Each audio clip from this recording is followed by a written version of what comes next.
Jeeva history பார்வையாளர்களுக்கு வணக்கம். இன்றைய நேர்காணலில் களப்பிரர் ஆட்சி குறித்து விரிவாக, துல்லியமாக, நுட்பமான தரவுகளை தர இருக்கிறார் எழுத்தாளர், வரலாற்று பேராசிரியர் சிராஜுதீன் அவர்கள்.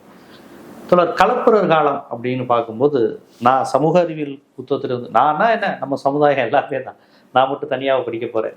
களப்பிரர் காலம் இருண்ட காலம், அங்க அவ்வளவுதான், யாருன்னே தெரியாதவங்க ஆட்சி செஞ்சாங்க, மோசமானவர்களும் ஆட்சி செஞ்சாங்க. கிபி 2 to கிபி 5 வரையும் களப்பிரர் காலம்னாலும் இருண்ட காலம் அப்படிங்கிற ஒரு வரலாற்று இதை 5ஆம் கிளாஸ் பாடப்புத்தகத்திலிருந்து தொடர்ச்சியாக நமக்கு போதித்து கொண்டே வர்றாங்க. ஆனால் மயிலை சீனி வெங்கடசாமி போன்றவர்கள், பெரியாரிய தமிழ் தேசிய சிந்தனையாளர்கள் பலரும் அங்கே தாங்க திருக்குறள் உருவாச்சு, அங்கே தாங்க 15 கீழ்கணக்கு உருவாச்சு, அங்கே தாங்க அற்புதமான தமிழ் இலக்கியங்கள் நமக்கு கிடைச்சிச்சு. ஸோ களப்பிரர் காலம் கண்டிப்பாக தமிழர்களுக்கு இருண்ட காலம் அல்ல, நம்மளை ஆதிக்கம் செய்ய வந்த ஆதிக்க கூட்டத்துக்கு வேணா இருண்ட காலமா இருக்குங்கிற ஒரு தியரியை சொல்றாங்க. இந்த 2 விதமான தியரி தொடர்ச்சியா வருது. இதை எப்படி பார்க்கறது, எப்படி புரிஞ்சுக்கிறது? முதல்ல நம்ம களப்பிரர்கள் காலத்தை பத்தி ரொம்ப குறைவான செய்திகள் தான் இருக்கு. அதுக்கு என்ன காரணம்னு கேட்டீங்கன்னா, அவங்கள பத்தியான எந்த இதுவும் யாரும் சொல்லலை. முதல்ல களப்பிரர்களை பத்தி தெரிஞ்சுக்கிறதுக்கு நமக்கு கிடைச்சது வேள்விக்குடி செப்பேடுகள் தான். அது ஆங்கிலேயர்கள் காலத்துல கிடைச்சது. இந்த வேள்விக்குடி செப்பேடுகள் அப்படிங்கிற ஒரு விஷயம் கிடைக்கலன்னு சொன்னா களப்பிரர்கள் பத்தி சுத்தமாக தெரிஞ்சிருக்காது. இப்ப நாம பேச வர்ற இந்த தலைப்பு பத்தி நம்ம எடுத்துக்கிட்ட புத்தகங்கள் கிட்டத்தட்ட ஒரு 4-5 புத்தகங்கள்லேருந்து நம்ம சொல்றோம். முதல்ல பாண்டியர் வரலாறு, டிவி சதாசிவ பண்டாரத்தார் அவர் எழுதியிருக்காரு. பாண்டியர் வரலாறுல களப்பிரர்கள், ஏன்னா பாண்டியர்கள் தான் களப்பிரர்களை தோற்கடிக்கிறாங்க. பாண்டியர்கள் பிற்காலத்துல களப்பிரர்களை தோற்கடிக்கிறாங்க. பாண்டியர்களால தான் அந்த களப்பிரர்கள் ஆட்சி கடைசியா முடிவடையுது. அடுத்தது பாண்டிய கிங்டம் அப்படிங்கிற புத்தகம், ஆங்கில புத்தகத்துல KA நீலகண்ட சாஸ்திரி எழுதியிருக்காரு. அவர் ஒரு பல்லவர் வரலாறு அப்படிங்கிறத டாக்டர் மா ராசமாணிக்கனார் எழுதியிருக்காரு. அவரும் களப்பிரர்களை பத்தி எழுதியிருக்காரு. கடைசியா களப்பிரர் ஆட்சியில் தமிழகம் அப்படின்ட்டு தனி புத்தகம், தனி தலைப்புலயே மயிலை எடுத்திருக்காரு. இப்ப இது நம்ம சொல்ல வர விஷயங்கள் எல்லாம் இதுக்குள்ளதான் இருக்கு. இதை தாண்டி நம்ம அதை வேள்விக்குடி செப்பேடுகள் அப்படிங்கிறத எடுத்துக்கணும். ஏன்னா இப்ப இது இல்லைன்னா அது கிடையாது. வேள்விக்குடி செப்பேடுங்கிறது தான். இந்த களப்பிரர் காலம் ஏன் இருண்ட காலம்னு சொன்னாங்கிறதுக்கான காரணம் கூட இந்த வேள்விக்குடி செப்பேடுல இருக்கு. அதனால களப்பிரர் காலத்தை சொல்றதுக்கு முன்னாடி வேள்விக்குடி செப்பேடுகள் அப்படிங்கிறத பத்தி நம்ம பேசுவோம். வேள்விக்குடி செப்பேடுகள் அப்படிங்கிறது மாடக்குளம் அப்படிங்கிற பகுதி, அதாவது மதுரைக்கு பக்கத்துல இருக்கு அப்படிதான் சொல்றாங்க. ஆங்கிலேயர்களால் கண்டுபிடிக்கப்பட்ட செப்பு தகடுகள், செப்பேடுகள், செப்பு தகடுகள்ல எழுதி வச்சிருப்பாங்க. இதுல 155 வரிகள்ல முதல் 30 மற்றும் இது கிறந்த எழுத்து 30 மற்றும் 143 முதல் 50 வரை ஆரம்பத்துல சமஸ்கிருதம் தமிழர்னு கலந்து எழுதப்பட்டிருக்கு. இதை நம்ம பதிவு பண்ணணும். ஏன்னா நம்ம என்ன சொல்லிட்டு இருக்கோம்னா, இது வரைக்கும் தமிழர்கள், தமிழ்நாடுன்னா பாண்டியர்கள் தமிழை வளர்த்தவர்கள், சங்கம் வளர்த்தவர்கள், அவங்க தமிழுக்கு முக்கியத்துவம் கொடுத்தாங்க அப்படின்லாம் நம்ம சொல்லிக்கிட்டே இருக்கிறோம். ஆனா அவங்களுடைய செப்பேடுகள் வடமொழியில் எழுதியிருக்கு. அதை நம்ம இங்க பதிவு பண்ணி ஆகணும். வேள்விக்குடி செப்பேடுகள்ல 1 முதல் 30 மற்றும் 141 முதல் 150 வரையிலான வரிகள் சமஸ்கிருத கிறந்த எழுத்துக்களில் எழுதப்பட்டிருக்கிறது. மீதம் உள்ள வரிகள் தமிழ் வட்டெழுத்து எழுதில். இப்போ அவங்க செப்பேடுகள் அவங்களுடைய அதிகாரப்பூர்வமானதுலேயே சமஸ்கிருதத்தில் எழுதியிருக்காங்க. அந்த அளவுக்கு பாண்டியர்களுடைய ஆட்சி காலத்துல பிராமணர்களுடைய செல்வாக்கு அங்கே அதிகமாக இருந்திருக்கு. ஒன்று விஷயம். இந்த கல்வெட்டு, இந்த இதை பற்றி சொல்லும்போது, வேள்விக்குடி செப்பேடுகளை பற்றி சொல்லும்போது அந்த எழுத்துக்களே கிரந்த எழுத்துக்கள், சமஸ்கிருத எழுத்துக்கள் அப்படின்னு சொல்றாங்க. ரெண்டாவது, இதுல இன்னொரு செய்தி என்னன்னு சொன்னா, வேள்விக்குடி அப்படிங்கிறது ஒரு கிராமத்தினுடைய பேரு. இந்த வேள்விக்குடி கிராமம் கொற்கை கிழான் நற்கொற்றன் அப்படிங்கிற ஒரு அந்தனர் பிராமணருக்கு சங்ககால பாண்டியன் பல்யாக முதுகுடுமி பெருவழுதிய பல யாகங்கள் நடத்திய பல்யாக இவன் பல்யாகம் நடத்தினதுனாலதான் அது அந்தனருக்கு கொடுத்துருக்கான். இந்த யாகம் நடத்தின அந்தனர்களுக்கு இந்த வேள்விக்குடி கிராமத்தை அவன் இதா கொடுத்துருக்கான். தானமா, மதுரை பக்கம் தானமா கொடுத்தது. அந்த தானமா கொடுத்த நிலத்தை களப்பிரர்கள் காலத்துல திரும்ப வாங்கிட்டாங்க. ஆமா, அது ஒரு உண்டு. அதாவது பார்ப்பனர்கள் புடுங்கி மண்ணின் மைந்தர்களுக்கு கொடுத்தாங்க அப்படிங்கிற ஒரு செய்தாங்க. இப்ப இதுல என்ன நடக்குதுன்னு சொன்னா, இதுவே வரலாறு. வேள்விக்குடி செப்பேடுங்கிறதே வரலாறு. வேள்விக்குடி சாசனம்ங்கிறது வந்து இது வந்து திடீர்னு ஒரு நாள் பார்த்தீங்கன்னா வந்து ஒரு பிராமணர் வந்து மதுரையில் வந்து பிற்கால இதில் மதுரையில் வந்து தெருவில் நின்று கத்திக்கிட்டே போகிறாரு. என்ன கத்துறாருன்னு சொன்னால், எங்களுக்கு இருந்ததெல்லாம் அப்படி பிடிங்கிட்டாங்க, அது நியாயமா நீதி அப்படின்னு சொல்லிட்டு தெருவில் அப்படியே சத்தம் போட்டுட்டு போகிறாரு. மன்னர் கூப்பிட்டு கேட்குறாரு, என்ன உனக்கு பிரச்சனைன்னு கேட்கும் போது, இது மாதிரி வந்து எங்களுக்கு வந்து எங்களுடைய முன்னோர்களுக்கு வந்து உங்களுடைய முன்னோர் கொடுத்த நிலம் இருந்துச்சு, அது வந்து களப்பிரர்கள் வந்து பிடிங்கிட்டு போயிட்டாங்க, இது நியாயமான்னு கேட்குறாரு. ஓகே, பாண்டிய மன்னர்கிட்ட கேட்கும் போது, அந்த நீ சொல்றதெல்லாம் உண்மையா அப்படின்ட்டு அந்த மன்னர் கேட்குறாரு. ஆமா உண்மைதான் அப்படின்னு சொல்லும் போது, அப்படின்னா அதுக்கான ஆதாரத்தை எடுத்துருவான்னு கேட்குறாரு. ஆதாரத்தை எடுத்துட்டு வந்து காட்டுறாரு, இது மாதிரி என்கிட்ட பட்டயம் இருக்கு அப்படின்னு சொன்னோன்னே திரும்ப அந்த நிலத்தை அவங்கள்ட்ட கொடுத்துட்றாரு. ஓகேங்களா? வேள்விக்குடி சாசனம் பராந்தக நெடுஞ்செழியனின் 3ஆம் ஆட்சி ஆண்டில் கிபி 770 வழங்கப்பட்டது. வேள்விக்குடியை தானம் பெற்ற கொற்கை கிழானின் வழிவந்த நரசிங்கன் என்பவன் மதுரை மாநகரில் மனம் கொதித்து கூச்சலிட்டான். இது நான் சொல்றது வேள்விக்குடி செப்பேடுகள் ஒரு ஆய்வுங்கிறத வந்து திண்டுக்கல்ல இருக்கிற எம்வி முத்தைய அரசு கலைக்கல்லூரியினுடைய ஆய்வு கட்டுரையில் உள்ளது. எல்லாத்தையும் நான் ஆதாரத்தோட சொல்றேன். ஏன்னா அது வந்து இப்ப இவங்களை பத்தி சொல்லும் போது நம்ம அதெல்லாம் சொல்லி ஆகணும். ஆமா, வேள்விக்குடியை தானம் பெற்ற கொற்கை, அதை ஏற்கனவே தானம் பெற்ற அந்த கொற்கை கிழான் அப்படிங்கிறோடைய வாரிசு ஒருத்தன் வந்து மாநகரில் மனம் கொதித்து கூச்சலிட்டான். அதை கேட்ட அரசன் அவனை அழைத்து விசாரித்தான். விவரத்தை அறிந்த மன்னன் அவன் கூறியதை ஆதாரங்களுடன் நிரூபித்து காட்டுமாறு கட்டளையிட்டான். நரசிங்கன் தன்னிடம் இருந்த ஆதாரங்களை எடுத்து காட்டினான். உடனே பராந்தகன் தன் முன்னோரால் வழங்கப்பட்டதை தானும் வழங்குவதாக உத்தரவிட்டான். அப்போதே உடனே. இதுதான் வந்து வேள்விக்குடி செப்பேடு. இதுதான் வந்து பல்லவர்களை பற்றி சொல்வதற்கு இருந்த ஒரே இது. அந்த செப்பேடுகளில் பல்லவர்களை பற்றி என்னென்ன சொல்லப்பட்டிருக்குங்கிறத, அது இவங்களை பற்றி, அதாவது களப்பிரர்களை பற்றி என்னென்ன சொல்லப்பட்டிருக்குங்கிறத வந்து சொல்றதுக்கு இதில் இதுதான். பள்ளியாக முதுகுடுமி பெருவழுதி என்னும் பரமேஸ்வரனால் வேள்விக்குடி பெண் எண்ணப்பட்ட வேள்வியர், அதாவது வேள்வி செய்வதற்காக கொடுக்கப்பட்ட ஒரு பகுதி இது வேள்விக்குடிங்கிறது. அந்த பள்ளியாக இதனுடைய அந்த ஆனா கலப்புரர் காலத்துல இந்த மாதிரி பார்ப்பனர் கொடுத்த நிலங்களை புடுங்கிடுறாங்க. ஆமா, அப்ப அது ஒரு பார்ப்பன எதிர்ப்பு ஆட்சியா இருந்திருக்கு. சனாதன எதிர்ப்பு தான். ஏன்னா அவர் கலப்புரர்கள் சமணர்கள், பௌத்தர்கள். அதனால வேண்டி என்ன பண்ணாங்க, அது பொதுமக்களுக்கானது அப்படிங்கிற மாதிரி வந்து யாகங்களை தடை செய்யும் போது யாகங்களுக்கான கொடுத்ததையும் அவங்க தடை பண்ணுங்கிற மாதிரி தான் அவங்க எடுத்து அவங்க அரசாங்கத்தோட சேர்த்துக்கல, அது பொதுமக்களுக்கு போய் சேருது. பொதுமக்களுக்கு போய் சேர்ந்ததுக்கு பிறகு அதை தான் வந்து அதனாலதான் வந்து அவங்க வந்து அது இருண்ட காலம்னு சொல்றாங்க. இருண்ட காலம் அப்படின்னு சொல்றது ஏன்னா இப்ப அவங்க என்ன நடந்ததுங்கிறது நமக்கு தெரியுது. ஒரு மோசமான காலம் அப்படின்னு சொல்லிட்டு அவங்க வர்ணிக்கிறதுக்கான காரணம் இதுதான். நம்ம யாரெல்லாம் தமிழுக்கு தொண்டு செய்தவர்கள் அப்படிங்கிறோமோ அவங்க செஞ்ச தமிழ் தொண்டு இதுதான். இப்ப நம்ம வந்து பாண்டிய மன்னர்கள் வந்து குறைச்சி மதிப்பிட்டதுக்காக சொல்லல, ஆனா இது ஒரு வரலாறு தானே. ஆமா, நம்ம மன்னர்கள் நம்ம பெருமிதம் கொள்ற அதே நேரத்துல பார்ப்பனர்கள் அவங்கள கைக்குள்ள வச்சிருந்தாங்கிறதும் வரலாறு. இந்த பட்டயத்தையே வந்து அவங்க தமிழ்ல எழுதலையே. அப்ப அந்த அளவுக்கு பார்ப்பன ஆதிக்கம் இருந்திருக்கு. இவங்களுடைய முன்னோர். ஆனா ஆரிய படை கடந்த நெடுஞ்செழியனும் பாண்டிய மன்னன் தான். அவ பார்ப்பன எதிர்ப்பு மன்னனும் பாண்டிய மன்னன்ல இருந்திருக்காங்க.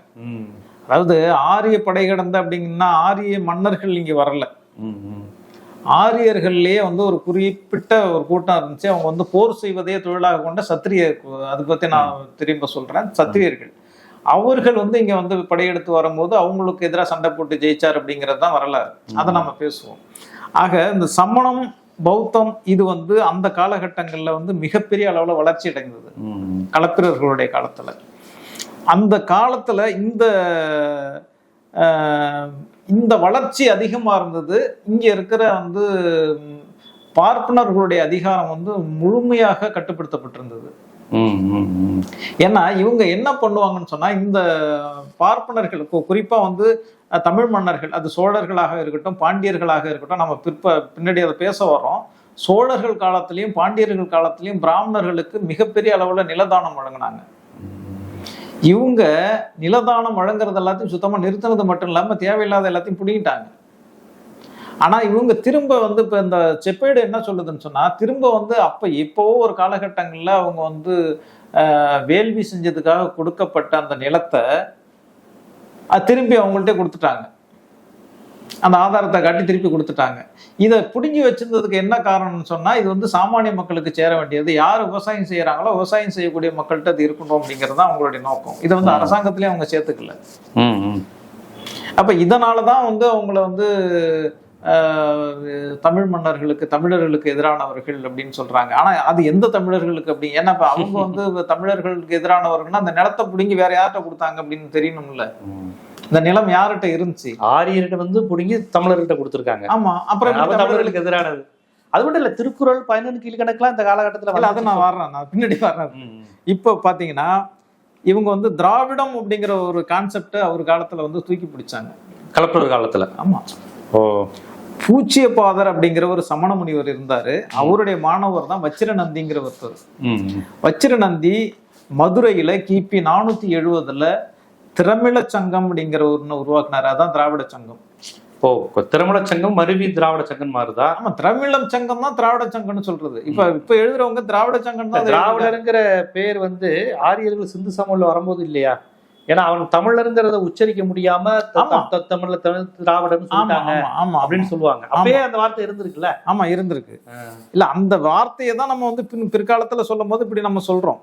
பிற்காலத்துல நம்ம சொல்லும் போது அந்த அதை வந்து இவரே எழுதியிருக்காரு. யாரு? டாக்டர் மூவாவே எழுதியிருக்காரு. தமிழறிஞர்கள் எல்லாமே அந்த தமிழ் தான் திராவிடம் அப்படின்னு சொல்றாங்க.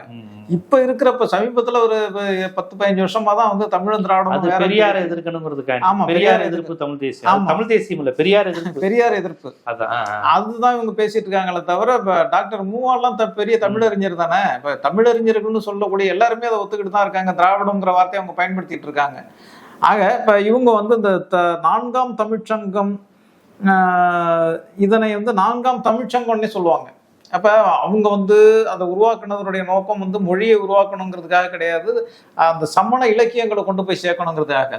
சமண இலக்கியங்கள் வந்து அந்த காலகட்டங்களில் மிகப்பெரிய அளவில் இருந்துச்சு. இன்னும் சொல்ல போனா நம்ம வந்து ஏற்கனவே சொல்லியிருக்கோம், தொல்காப்பியமே சமண இலக்கியம் வரும். அப்படியா? தொல்காப்பியமே சமண இலக்கியம் தான் சொல்றாங்க. சமணம் வந்துருச்சா? சமணம் பௌத்தம் தொல்காப்பியம் அது கிமு 6ஆம் நூற்றாண்டுல. கிமு தொல்காப்பியம். ஆமா, கிபி முதல் 2 அந்த நூற்றாண்டுகள். கிபி முதல் தொல்காப்பியத்துல ஆரிய கலப்பும் இருக்கு, சமணமும் இருக்கு. ஆரிய கலப்பு, ஆரிய மொழி கலப்புக்கான இலக்கணம் முதல்ல சொல்லப்பட்டிருக்கு. அது இலக்கணம் ஆரியம் வந்துருச்சு. ஆரியம் வந்துருச்சு. அதே மாதிரி வந்து திருவள்ளுவரே சமணர் தான். ஏன்னா இப்ப புலால் உண்ணாமைங்கிற ஒரு விஷயத்த அவர் வந்து வலியுறுத்தி சொல்றாரு. அதை இவங்க எப்படி எடுத்துக்கிறாங்கன்னா, அவர் வந்து சைவ சித்தாந்தத்தை சேர்ந்தவர் அப்படிங்கிறாங்க. அவர் சைவ சித்தாந்திங்கிறதுக்காக அதை சொல்லலை, அவர் சமணர் அப்படிங்கிறதுக்காக தான் அதை சொன்னார். இப்போ தமிழ்நாட்டை பொறுத்த அளவில் புலால் உண்ணாமை, சைவம் அப்படிங்கிற இந்த கான்செப்ட் வர்றது காரணமே அவங்க தான். வட இந்தியாவில் இந்த வேள்வி யாகங்களை எப்படி புத்தர் வந்து தடுத்து நிறுத்தினதுக்கு அப்புறம் அவங்க சைவமா மாறினாங்களோ, அந்த மாதிரி தமிழ்நாட்டில் சைவமா இருந்தவர்கள் எல்லாமே வந்து பிற்காலத்துல வந்து இன்னைக்கு இருக்கிற சைவ சித்தாந்தம் பேசக்கூடியவர்கள், சைவர்கள் எல்லாம் சமண எதிர்ப்பு, சமணத்தை எதிர்த்து சமணத்தினுடைய அந்த அதை மட்டும் எடுத்துக்கிட்டாங்க, தன்மைப்படுத்திக்கிட்டாங்க. இல்ல, இவங்க ஏற்கனவே இருந்தவங்களே சமணர்களா இருந்தவங்க சமணத்தை விட்டுட்டு சைவத்தை மட்டும் பிடிச்சுக்கிட்டாங்க. உணவு பழக்கத்தை மாத்திக்கல. உணவு பழக்கத்தை ரொம்ப கடுமையா இருந்துச்சு. சமணம்ங்கிறது வந்து அந்த விஷயத்துல காம்ப்ரமைஸ் பண்ணிக்கிறதே கிடையாது. பௌத்தம் கூட வந்து இறந்து போனதுக்கு அப்புறம் சாப்பிடலாங்கிற ஒரு ரிலாக்ஸேஷன் கொடுத்தாங்க. ஆனா சமணம் வந்து அது ஒத்துக்கவே இல்லை. அந்த திருக்குறள் அறம் பொருள் இன்பம் தானே, வீடு பேரிடுதல் கிடையாதுல்ல. வீடு பேர் கிடையாது, மறுமைங்கிற கான்செப்ட் இல்ல இல்ல, மறுமை கிடையாது. நிறைய இப்ப இவங்க சொல்றாங்களே, இந்து மதம், ஒரு இந்து இதை சொன்னார் அப்படின்னு சொன்னா, அவர் வந்து ஊழ்வினைங்கிற ஒரு விஷயம் தான் இந்து மதத்தினுடைய அடிப்படை. ஆனா சிலப்பதிகாரத்துல இருக்கு, இல்ல சிலப்பதிகாரத்துல இருக்கு. ஆனா திருவள்ளுவர் அதை எதுக்குறாரு, ஊழையும் உட்பக்கம் காண்பர் அப்படிங்கிறாரு. அதை ஜெயிச்சிடலாங்கிறாரு. ஊழ்வினைங்கிறது தான் இந்து மதத்தினுடைய அடிப்படை தத்துவம். எதிர்க்கிறாரு. ஊழையும் உட்பக்கம் காண்பர் உழைவின்றி தாழாதான் ஆகாது எனினும் ஒரு வார்த்தையை. ஆமா, தெய்வத்தான். ஒரு கடவுள் நம்பிக்கை உள்ளவங்க பேச மாட்டாங்க. தெய்வத்தான் ஆகாது எனினும் அப்படிங்கிறத கடவுள் நம்பிக்கையாளர்கள் ஏத்துக்க மாட்டாங்க. இதேதான் இதுலயும் சொல்றாரு. ஊழையும் உட்பக்கம் காண்பர் உழைவின்றி தாழாது உஞ்சற்று போவார். தொடர்ந்து முயற்சி செஞ்சுன்னா இந்த ஊழ்வினையத்தை ஜெயிச்சிடலாங்கிறாரு. அப்ப கடவுள் ஒண்ணு எழுதிட்டான்னா அதை மாத்தவே முடியாதுங்கிற தத்துவத்துக்கு எதிர்கருத்து தான். அறம்பொருள் இன்பம் தான், வீடு பேரிடுதல் வீடு கிடையாது. பேர் கிடையாது. ஆக அந்த வகையில பாத்தீங்கன்னா அவர் வந்து ஒரு சமணரா இருக்கிறதுக்கு தான் அதிக வாய்ப்பு தவிர அதனாலதான் வந்து ஒரு புலால் உண்ணாமைங்கிறத சொன்னார். எந்த இந்து மத தத்துவம் புலால் உண்ணாமையை வந்து சொல்லியிருக்கு? புலால் உண்ணாமைங்கிறது யாகங்கள் எல்லாமே மாடையும் எருமையும் உள்ள போறதுதான். இவங்களுடைய தத்துவங்கள் கிடையாது. இவங்க நடைமுறையில அதை வச்சுக்கிட்டாங்களே தவிர எந்த இப்ப சைவ சித்தாந்தங்கள்ல தான் இதை சொல்லியிருப்பாங்க. சைவ சித்தாந்தங்கிறது என்னன்னா வந்து பக்தி இலக்கிய காலம். பக்தி இலக்கிய காலத்துக்கு முந்தைய வந்து இவங்களுக்குன்னு இன்னும் சொல்ல போனா தமிழர்களுக்குன்னு வேதமே கிடையாது. எது வேதம்னு சொல்றீங்க தமிழர்களுக்கு? இந்துக்களுக்கு வேதம்னு சொன்னா ரிக்வேஜ சாமதரம். தமிழ் இந்த தேசிய இனத்துக்கு என்று ஒரு வேதம் கிடையாது, வேதம் கிடையாது. அப்ப அதுக்காக வேண்டிதான் அவங்க வந்து திருக்குறளை எடுத்துக்கிட்டு தமிழ் வேதம்னு அவங்க சொல்லி தமிழ் மறை அப்படின்னு இவங்க சொல்லிக்கிட்டு இருக்காங்க. அது வந்து சொல்லிக்கிறதா திருவள்ளுவர் அந்த பெரியாரே வேற இல்ல. நீங்க திருவள்ளுவர் மட்டும் கொண்டாடுங்க, நம்ம கொண்டாடுவதற்கு ஒரு 90 விழுக்காடு திருவள்ளுவர்ட்டியும் அவர் எதுவும் இல்லாத போது எம்டிஆர் இருக்கும் போது ஏதாவது ஒண்ணு எடுத்துக்க அப்படிங்கிறது தான். பெண்ணடிமைத்தனம் போன்ற சில குரல் இருக்கு, அதை விட்டாலுமே திருவள்ளுவர் வந்து சிறந்தவர் தான் அப்படின்னு பெரியார். அது தெய்வம் தொழால் தொழணும் பெரியார் உடன்படல. ஆக எல்லாத்துலயும் வந்து அதாவது நம்ம எடுத்துக்கிறதுல வந்து மேக்சிமம் நமக்கு சாட்டிஸ்ஃபேக்ஷனா இருக்கிற ஒரு விஷயத்த நம்ம எடுத்துக்கிறோம். ரெண்டாவது, திருவள்ளுவர் வந்து அவர் இதெல்லாம் வந்து எடுத்துக்கிட்டாலும் கூட திருவள்ளுவர் வந்து அவருடைய பிறப்பால் வந்து பிராமணர்னு சொன்னது வந்து பிற்காலத்துல சொன்னது. அது பரிமேலழகர் உரை இதெல்லாம் திட்ட உரை இல்லை. நான் சொல்றேன் வந்து திருவள்ளுவர் வந்து முழுக்க வந்து ஒரு ஒடுக்கப்பட்ட சமூகத்தை சேர்ந்தவர் தான். இது நான் சொல்லல. 4ஆம் தமிழ்ச்சங்கம் மதுரையில் நடந்த போது அதை பத்தி ஆய்வுகள் வந்திருக்கு. இன்னும் சிதம்பரம் அண்ணாமலை யூனிவர்சிட்டியில கூட அதை பத்தி இதெல்லாம் இருக்கு. இன்னும் அவருடைய நான் முன்னாடி சொன்ன மாதிரி கபிலர் அகவல் வந்து எழுதியிருக்காங்க. அதை வந்து 6 7 பேரை வந்து உடன் பிறந்தவர்கள் அப்படின்னு சொல்லி அதெல்லாம் நிறைய இருக்கு. ஆக இந்த காலகட்டம்ங்கிறது வந்து சமணர்களுடைய செல்வாக்கு மிக்க ஒரு காலகட்டம்ங்கிறதுனாலதான் அது வந்து இருண்ட காலம்னு சொல்றாங்க. ஒண்ணு சமணர்கள் செல்வாக்கு, ரெண்டாவது பார்ப்பனிய எதிர்ப்பு.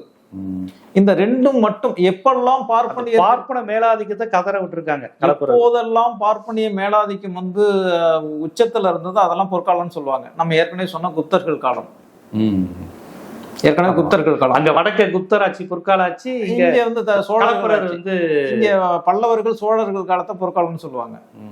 பல்லவர்கள் காலத்தையும் பொற்காலம்னு சொல்லுவாங்க. ஆனா பார்ப்பனர்களுக்கு அதிக சலுகை கொடுத்தது நாயக்கர் ஆட்சியில வந்து அநியாயத்துக்கு வந்திருக்கு. இல்ல அது பின்னாடி நீங்க சொல்றது சரி.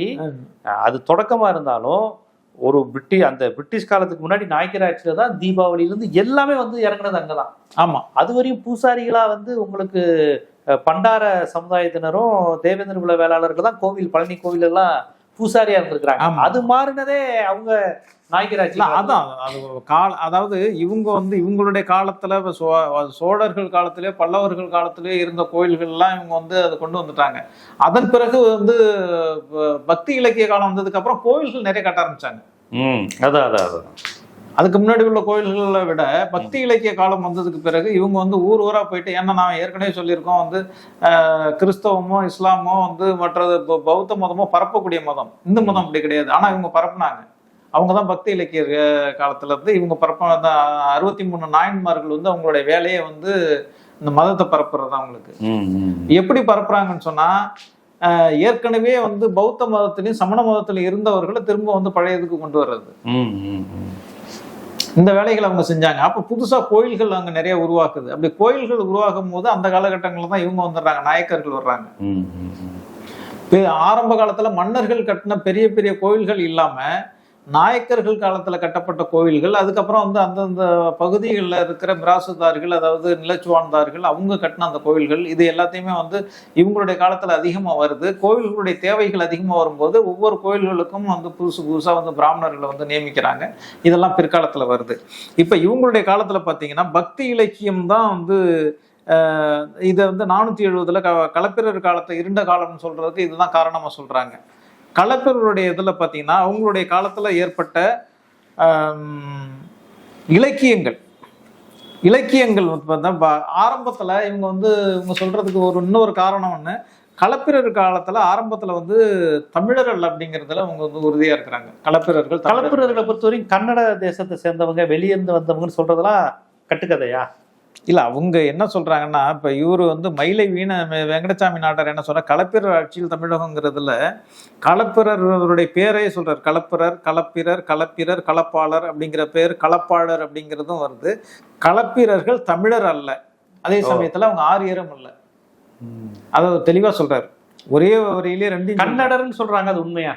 இல்ல அவங்க இருக்கலாம்னு சொல்றாங்க. கன்னடரா இருக்கு. படையெடுத்து வந்தவங்க தானா? ஆமா, படையெடுத்து வந்தவங்க தான். படையெடுத்து வந்தவங்க தமிழர் அல்ல. ரெண்டாவது படையெடுத்துட்டு வரும்போதே சமணர்களா தான் இருந்தாங்களா? சமணர்களா தான் இருந்தாங்க. இன்னொன்னு, அவங்களுடைய மொழி வந்து அவங்க பேசின மொழி கன்னடமும் கிடையாது. என்ன மொழி பேசினாங்க? பாலி மொழி பேசினாங்க. பௌத்த மொழி தான் பேசினாங்க.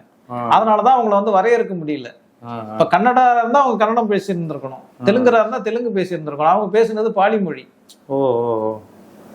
ஆனா அததான் அவங்க ஒரு விஷயத்த மட்டும் சொல்றாங்க, அவங்க தமிழர் இல்லை. ஆனா அதே சமயத்துல ஆரியரும் கிடையாது. ஆரியரா இருந்தா அவங்கள ஒத்துக்கிட்டு இருந்திருப்பாங்க, ஆரியர்களா இல்லை. அவங்க பேசின மொழி வந்து பாலி மொழி. பாலி மொழியை யார் பேசுனா, வட இந்தியாவுல புத்தருடைய காலத்துல பேசப்பட்ட மொழி அது. புத்தருடைய காலத்துக்கும் அதுக்கும் கொஞ்சம் தான், ஒன்றும் பெரிய டிஃபரெண்ட் கிடையாது. அந்த பாலி மொழி இப்போ உயிரோட இருந்த காலகட்டம். ஏன்னா இப்ப இன்னைக்கு பாலி மொழி கிடையாது.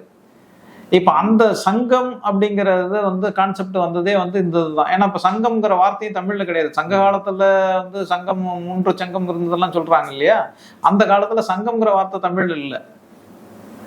அதெல்லாம் இவங்க கொண்டு வந்ததுதான். இவங்க கொண்டு வந்தது. சிலப்பதிகாரம், மணிமேகலை இவங்க காலகட்டம் தான். அது பிற்காலம், அந்த களப்பிரர் காலத்துக்கு பின்னாடிதான் வருது. அதாவது வந்து 14 கீழ்கணக்கு வருது. அதுக்கப்புறம் தான் வந்து 50 காப்பியங்கள் வருது.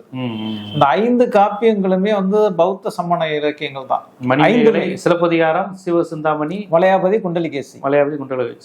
இந்த 5மே வந்து சமண பௌத்த இலக்கியங்கள் தான். சமண இலக்கியங்கள், பௌத்த இலக்கியங்கள், இந்த ரெண்டும் தான் 5மே. 50 காப்பியங்களே இப்படிதான் வருது. மணிமேகலை புத்த இலக்கியம் இல்ல, பௌத்த இலக்கியம் இல்ல. ஆமா, மணிமேகலை பௌத்த இலக்கியம். சிலப்பதிகாரம் சமணமா? அதுல நிறைய இலக்கியம் அப்படிங்கும் போதே அதுல வந்து சில மிகைப்படுத்தப்பட்ட கற்பனைகள்லாம் அதெல்லாம் சேர்ந்துதான் வருது.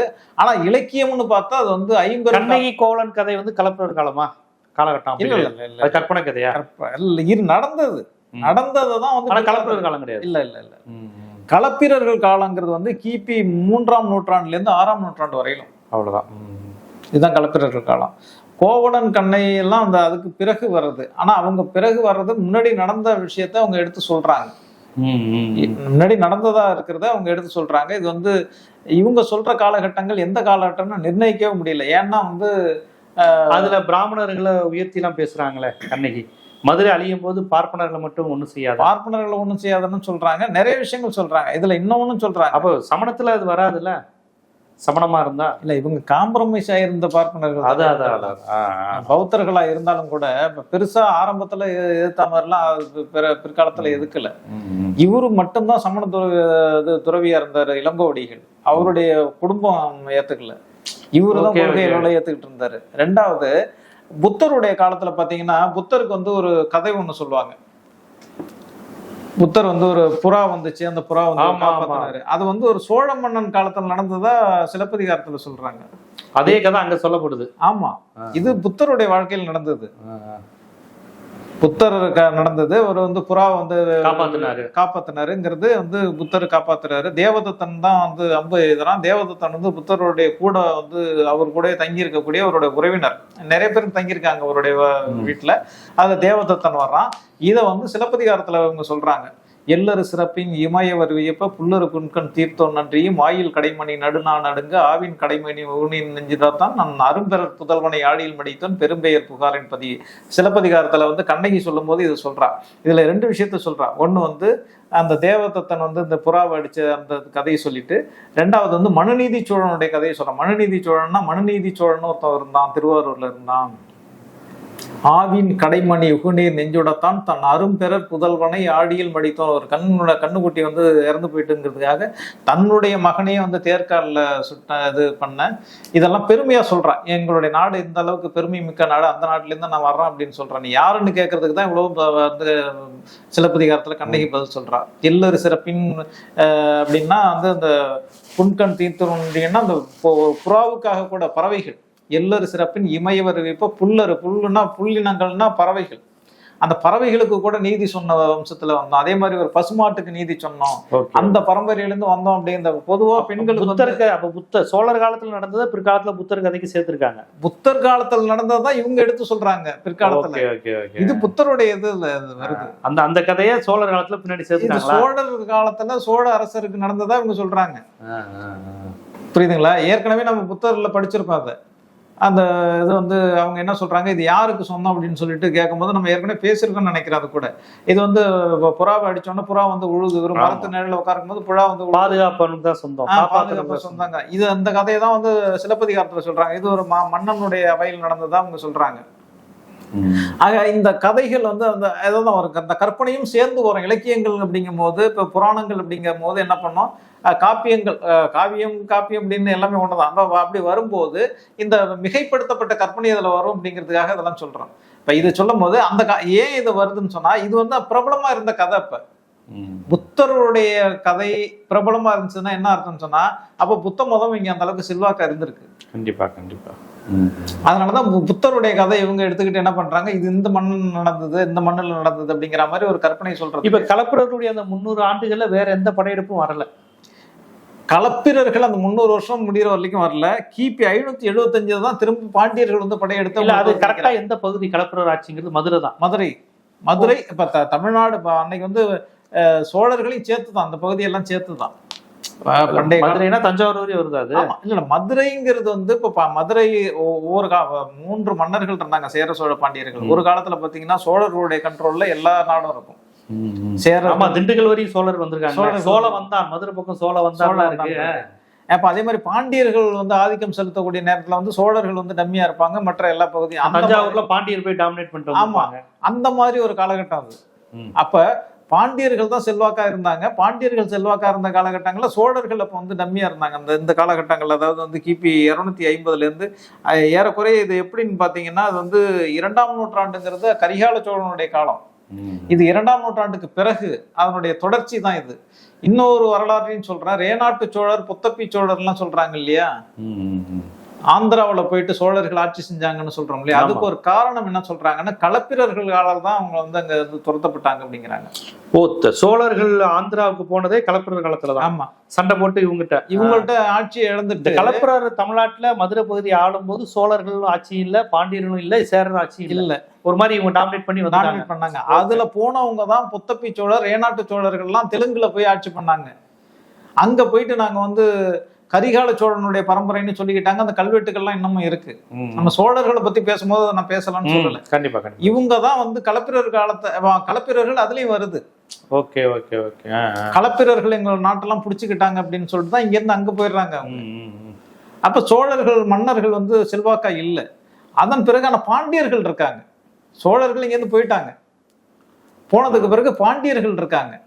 பாண்டியர்கள் தான் வந்து இந்த காலகட்டத்துக்கு பிறகுதான் வந்து சோழர்கள் வந்து திருச்சியில மட்டும், உறையூர்ல மட்டும் அவங்க தான் வராங்க, டாமினேட் பண்றாங்க. திரும்ப சிற்றரசர்கள் மாதிரி வர்றாங்க. அதுக்கப்புறம் வந்து உறையூருக்கு அடுத்துதான் தஞ்சாவூர் வருது. அதை நம்ம பின்னாடி பார்ப்போம். ஆக பாண்டியர்கள் தான் இவங்களை வந்து இது பண்றாங்க. மதுரை தான் களப்பிரர் காலம். அப்ப அந்த வச்சிரநந்தி வந்து மதுரையில தான் அந்த தமிழ்ச்சங்கத்தை உருவாக்குறார். 4ஆம் தமிழ்ச்சங்கம்னு அது சொல்றாங்க.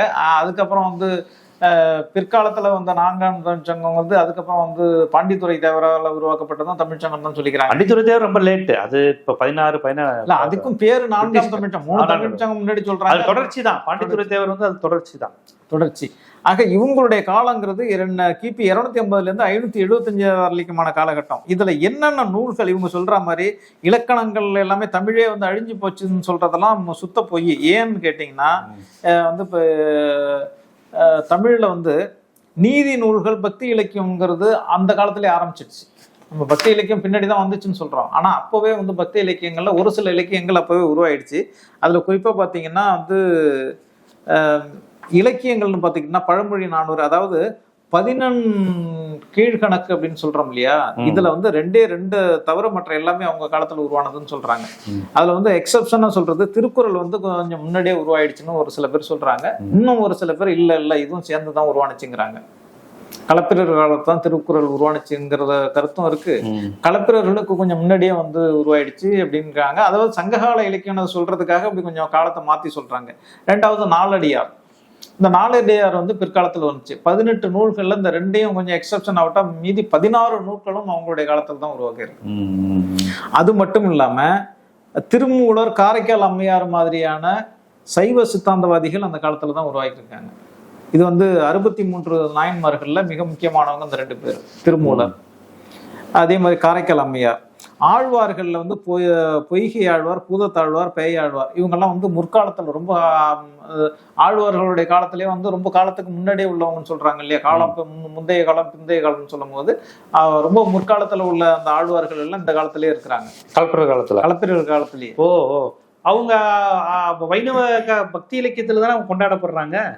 ஆனா கலப்பிரர் காலத்திலேயே இருக்கிறாங்க. அதாவது ஒரே காலம் கிடையாது. 12 ஆழ்வார்கள் சொல்றாங்க, 12 பேரும் ஒரே காலகட்டம் கிடையாது. ஒருத்தவங்க வந்து ஆரம்பத்துல இருப்பாங்க, ஒருத்தவங்க பின்னாடி இருப்பாங்க. அந்த ஆழ்வார்கள் வந்து அப்பயே சமண சிந்தனை. இந்த 3 ஆழ்வார்களும் அவங்க காலத்துல இருந்தாங்க. சமணரா இருந்தாங்களா, வைணவரா இருந்தாங்க? வைணவர்களா இருந்திருக்காங்க அப்பவே. அதாவது இவங்க என்ன சொல்றாங்க, இவங்க மதம் ஆச்சரியம் அங்க நடந்துச்சு, வேற மதத்தை அவங்க வளரவே விடலன்னு சொல்றாங்கல்ல. அதை சொல்றாங்க, அவங்க வந்து அந்த மதத்தை ஏத்துக்கிட்டாங்க, அதுக்கு செல்வாக்கா இருந்துச்சே தவிர இவங்களும் அங்க இருந்திருக்காங்க அந்த காலகட்டங்கள்ல. அதே மாதிரி நாயன்மார்கள்ல திருமூலர், காரைக்கால் அம்மையார்லாம் வந்து களப்பிரர் காலத்துல இருந்திருக்காங்க. அது மாதிரி முத்தொள்ளாயிரம்ங்கிற அந்த இலக்கியங்கள், இப்ப இந்த இவ்வளவு இலக்கியங்களும் அங்கதான் உருவாயிருக்கு. பக்தி இலக்கியங்களுடைய தோற்றமே அவங்க காலத்துல இருந்து தான் ஆரம்பிக்குது. ஆமா, தொடங்குறது அவங்க காலத்துல இருந்து தொடங்குது. ஆக இவங்க வந்து ஒரு பொய்யை வந்து திரும்ப திரும்ப சொல்லிட்டு இருக்காங்க. களப்பிரர் காலத்துல எதுவுமே இல்லை. இன்னைக்கு இருக்கிற இலக்கியங்கள்ல முக்காவாசி இலக்கியங்கள் வந்து பின்னாடி வந்த இலக்கியங்கள் தான். நீங்க வந்து முந்தைய இலக்கியங்களை விட்டுட்டீங்கன்னா அதுக்கப்புறம் இருக்கிற எல்லா இலக்கியங்களுமே அதுக்கு பிறகு வந்தது. அந்த இலக்கியங்கள் எல்லா இலக்கியங்களும் உருவான காலத்தை தான் அவங்க வந்து இருண்ட காலம்னு சொல்றாங்க. ஆக இருண்ட காலம் அப்படின்னு சொல்றதுக்கு மிக முக்கியமான ஒரு காரணம், அவங்க வந்து களப்பிரர்கள் வந்து பாலி மொழியை பேசுனாங்கிறதுக்காக கிடையாது. ஏன்னா அவங்க பேசுனது பாலி மொழியா இருந்தாலும் தமிழுக்கு வந்து அவங்க வந்து மிகப்பெரிய அளவில் தொண்டு செஞ்சிருக்காங்க. மிகப்பெரிய இலக்கியங்கள் உருவானது. அதே மாதிரி எல்லாருக்கும் வந்து கல்வி போய் சேர்ந்தது அவங்களுடைய காலகட்டம். கல்வி வந்து எல்லாரையும் சமமாக மதித்தது அவங்களுடைய காலகட்டம். மன்னர்கள் வந்து ரொம்ப சாமானிய நிலையில தான் இருந்தாங்க. மன்னர்கள் வந்து பெரிய கிட்டத்தட்ட 3 நூற்றாண்டு இருந்திருக்கு. அது வந்து களப்பிரர்கள்ல எந்த மன்னர்கள் ஆட்சி செஞ்சாங்கிறத பத்தி கூட யாரும் ஒரு மன்னர் பேர் கூட தெரியல இருக்காங்க. மன்னர்கள் நிறைய பேர்கள் வருது. அச்சுத களப்பாளன் அப்படிங்கிற பேர்லாம் வருது. களப்பாளர் அப்படின்னு சொல்லி அச்சுத களப்பாளன்லாம் வருது. ஆனா அவங்கள பத்தி யாரும் பெருசா பேசவே இல்லை. அவங்கள பற்றிய பதிவுகள் வந்து அது ஏன்னா அதுக்கு பின்னாடி வர்றவங்க தான் வரலாறை தொகுக்குறாங்க. அப்படி தொகுக்கும் போது வேணும்னே அவங்களை விட்டுடுறாங்க. ஆமா, களப்பிரர் காலத்துல இருட்டடிப்பு செய்யணுங்கிற நோக்கம் இருக்கு. ஆக இருண்ட காலம் இல்ல, இருட்டடிப்பு செய்யப்பட்ட காலம். நீங்க சொன்ன மாதிரி மறைக்கப்பட்ட காலம் களப்பிரர்கள் காலம் வந்து. ஏன்னா அந்த காலத்துல இவ்வளவு இலக்கியங்கள் இருக்கு. இந்த இலக்கியங்கள் எல்லாமே முழுசா கிடைச்சிருக்கு இல்ல? கண்டிப்பா.